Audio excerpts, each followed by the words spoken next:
Midway through the 2021 season, McLaren looked like they were in great form and were well on track to match their performance from 2020 with a third place in the Constructors' Championship. However, in these latter stages the team seemed to have gone off the boil, with disappointing results leaving them well behind Ferrari. So what's gone wrong for McLaren? Let's have a look. My name's Andy and this is Behind the Drive. McLaren's peak this season was their 1-2 finish in Monza, a result which remains the only 1-2 finish for any team this season. But since then, McLaren have found themselves dropping back, with Ricciardo's form being inconsistent and even Lando Norris seemingly dropping off the pace in the latter stages of the season. In this video I'll look at both Lando Norris and Daniel Ricciardo's performances, as well as a few factors which means that the team has dropped off the pace relative to Ferrari. Lando Norris drops off after Russia disappointment. One of the key reasons why McLaren were doing so well in 2021 was due to the phenomenal performances of Lando Norris. The British driver has done incredibly well with 4 podium finishes so far this season, and consistent top 5 finishes throughout the first half of the year. But Norris hasn't been quite so far up the order in the second half of the season. He's gone from being in the top 5 at 9 of the opening 11 Grand Prix to achieving that feat just once in the next 9.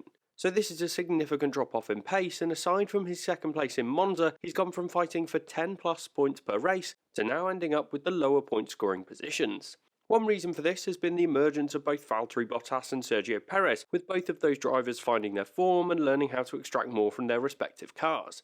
In addition, the Ferrari drivers appear to have taken a step forward, with consistent strong results and a brand new power unit. But it was the race in Russia where Norris had the win snatched away from him after a dominant display during that Grand Prix. Norris had qualified on pole in changeable conditions, and despite losing a position at the start to Carlos Sainz, he got the place back and looked comfortable out at the front, leading the way.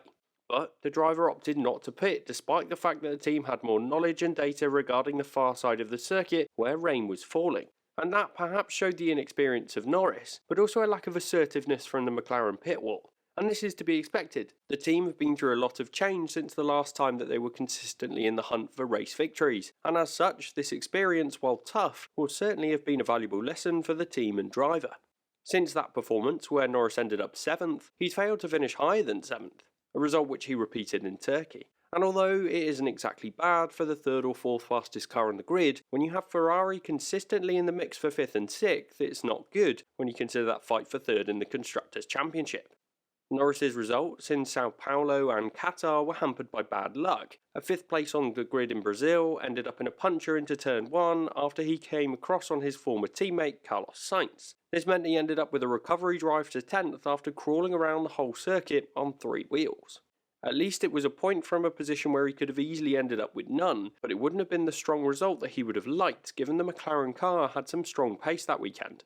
In Qatar, once again, Lando Norris ended up with a puncher on lap 50 of the 57-lap race, with the Losail circuit being particularly tough on that front left tyre. This ended his hopes of a potential top 5 finish, demoting him to 9th at the checkered flag. So once again, while on paper Norris seems to have gone off the boil, he's still been performing well, but some bad luck has left him fighting for 1 or 2 points instead of the big points paying positions. And as a result, Norris is now just a single point ahead of Charles Leclerc in the championship, so he's looking unlikely to be finishing 5th either. But even small amount of points is more than Ricciardo's got in the last 3 Grand Prix. But before I look at Ricciardo's performances, I want to take a moment to ask you to subscribe to Behind the Drive. We're aiming for 25,000 subscribers by the end of the season, so if you're new around here and are enjoying the videos, then make sure to subscribe to help me reach that goal. Thanks. Ricciardo's struggles continue. Ricciardo had a disappointing first half of the season, particularly when compared to his teammate. It seemed to take him a while to get up to speed in that McLaren car, and having been comprehensively beaten by his teammate, he seemed to end up in a negative headspace.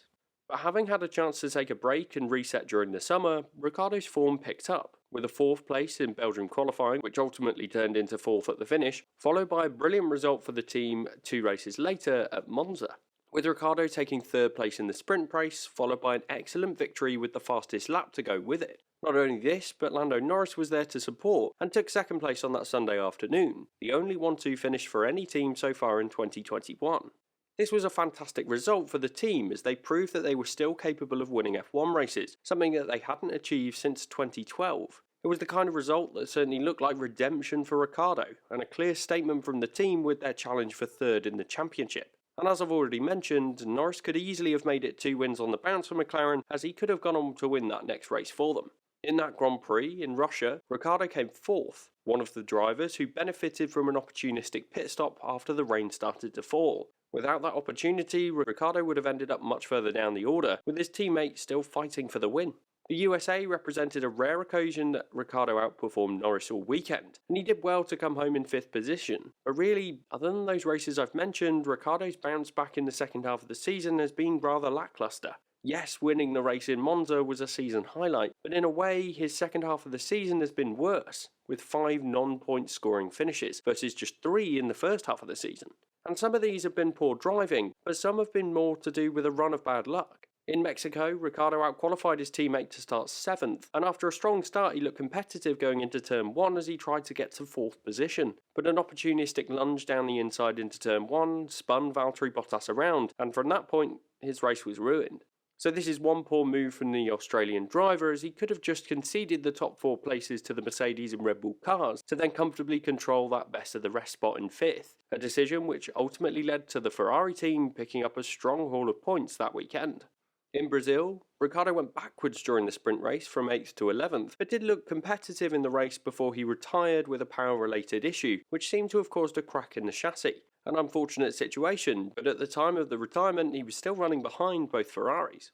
And then in Qatar, Ricciardo received a fuel warning on lap 1 of the Grand Prix, which he ignored, assuming it was a data issue. But pretty soon after he was given more warnings and started to go into full fuel saving mode, going about 2 seconds per lap slower than the other cars around him, just to ensure he had enough fuel to last the race. So it was either an error in the calculation of the amount of fuel to put in the car, which seems unlikely given Norris didn't have the same issue, or it was an issue in the data. Either way, it was a challenge for McLaren and the driver, and ultimately that cost Ricciardo on Sunday with another finish outside of the points in 12th. So following the latest 3-continent triple header of Mexico, Brazil and Qatar, McLaren have returned just 4 points, all of which went to Lando Norris.